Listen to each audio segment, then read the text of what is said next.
Welcome to The Explainer. If you've ever felt like massive organizations have somehow just lost their soul, or that the corporate systems we all rely on are way too rigid, well, you definitely aren't alone. Today, we're unpacking a truly fascinating approach to modern management. We're talking about the revolutionary integrative leadership paradigm developed by philosopher, educator, and manager Eric Mandelbaum. It's basically a blueprint for injecting profound humanity right back into the corporate and public spheres. Okay, let's dive into this. Here is our roadmap for decoding his paradigm-shifting philosophy. We'll start with integrative leadership as a life philosophy, move to pedagogy of freedom and soft invitation, then from passive receiver to active partner. After that, we'll hit the manager as organizational therapist and wrap up with leadership in the post-cognitive era. Let's get into it. Section 1, Integrative Leadership as a Life Philosophy. To really understand Mandelbaum's style, we have to look at his foundational worldview.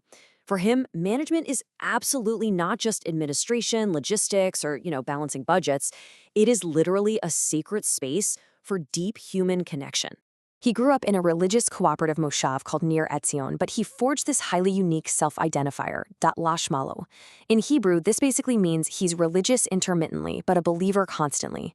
He completely rejects the rigid dichotomy of having to be strictly religious or strictly secular. Instead, he maintains a strictly observant approach specifically toward interpersonal relationships and humanistic morality. It's this hybrid identity, forged by his roots and his time as a fellow at the Mandel Institute for Educational Leadership, that fuels his absolute commitment to treating public service as holy work. Moving on to Section 2, Pedagogy of Freedom and Soft Invitation. When you hold such a deep reverence for human autonomy, you inevitably have to move away from coercion, especially in those notoriously rigid educational and bureaucratic systems. Now, what's really interesting about this is the stark contrast. On one hand, you have the traditional coercive pyramid we're all pretty used to: strict discipline, external rewards, rigid hierarchies. But on the other hand, you have Mandelbaum's revolutionary concept of the soft invitation, or hazmana rakah, which he actually implemented as a tangible framework while managing the Mishallium School. Between 2015 and 2021, he literally deconstructed the traditional school institution there. He built an environment entirely free of threats or coercion. But this wasn't just a free-for-all. It was paired with really high academic standards and a holistic view of every single individual's emotional needs. Perhaps most radically, he blurred the lines between his role as the manager, the teachers, and the students. He acted as both a student and a teacher himself, proving that autonomy actually yields far better results than top-down discipline ever could. Section 3, From Passive Receiver to Active Partner. Now, a school is one thing, right? But can you scale this kind of intimate, empathetic philosophy into massive, complex organizational structures? The answer is a resounding yes. Just follow this trajectory. His belief in active partnership applies just as much to the micro level, like a single patient on a Magen David Adom ambulance shift, as it does to macro-level national welfare systems. The underlying principle never changes. You have to empower people. Which brings us to his 2022 transition to CEO of the Adam L'Shem Shavim division within the Amal Group. In this massive corporate role, he manages welfare for the absolute most vulnerable populations imaginable. We're talking foster care systems, autism services, and elderly care. And his core mission? To turn these individuals from passive receivers of welfare into active, engaged partners in their own lives.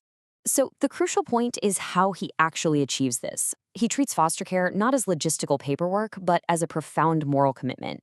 He dismantles the traditional corporate dynamic by empowering marginalized groups with knowledge, like bringing the International Autism Magazine to Israel so families have direct access to cutting-edge research. He's also a pioneer in therapeutic gardening, using nature as a space where people of all cognitive abilities can experience equality and healing. Think about your own workplace for a second. Are you empowering your team with tools to heal and grow, or are you just managing their output? Section 4, The Manager as Organizational Therapist. This leads us into a truly fascinating synthesis, where Mandelbaum champions merging psychotherapy, mindfulness, and day-to-day organizational management. He dives deep into these concepts on his podcast, Eric's Books, where he translates philosophical ideas into concrete managerial takeaways. Take the concept of states of matter. He views an organization as a living, flowing entity, not some rigid corporate body.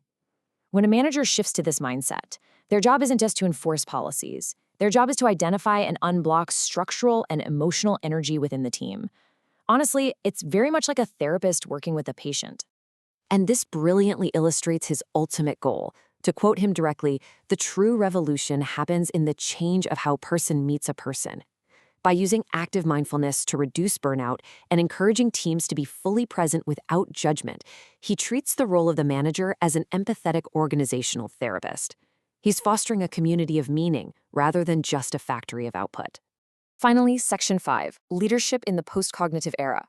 Let's dive into his vision for the future, where his academic teachings intersect with his philosophical writings on technology. Over in the academic sphere, Mandelbaum leads a master's program called The Revolution at Beit Bill College, working alongside heavyweights like former education minister Yuli Tamir and democratic education pioneer Yaakov Hecht. He mentors future leaders to radically transform traditional educational institutions. His key lesson is teaching the pivot. This is the vital managerial ability to change direction fluidly by deeply, authentically listening to the needs of the field rather than just forcing a top-down agenda. And this pivot is absolutely crucial right now because of what he defines in his book, Dance of the Machine, as the post-cognitive era. We are entering a time where machines and AI hold pure knowledge. So if you've been worrying about AI taking your job, here's his answer. Let the machine hold the data. That frees you, the human manager, up to prioritize raw emotion, intuition, empathy, and authentic human presence. What's amazing is that Mandelbaum absolutely practices what he preaches. His concept of raw humanity is not just office theory. Back in 2022, he literally ran into war zones in Ukraine and Poland to rescue Holocaust survivors and bring them to safety. He undertakes cultural expeditions to Brazil, and to this day, he spends his free time driving ambulances for Megan David Adam. He grounds all these high-level management theories in the visceral, highly physical reality of saving lives and easing immediate human suffering. Which brings us to one final really crucial question drawn directly from his core ethos. For what do I live? What kind of person do I want to be? And in what world do I want to live? Integrative leadership isn't just a checklist of corporate strategies, you guys. It's a profound philosophical commitment to the people around you. So I challenge you to reflect on your own leadership footprint today. Are you coercing, or are you offering a soft invitation? Are you managing a rigid body or unblocking a flowing system?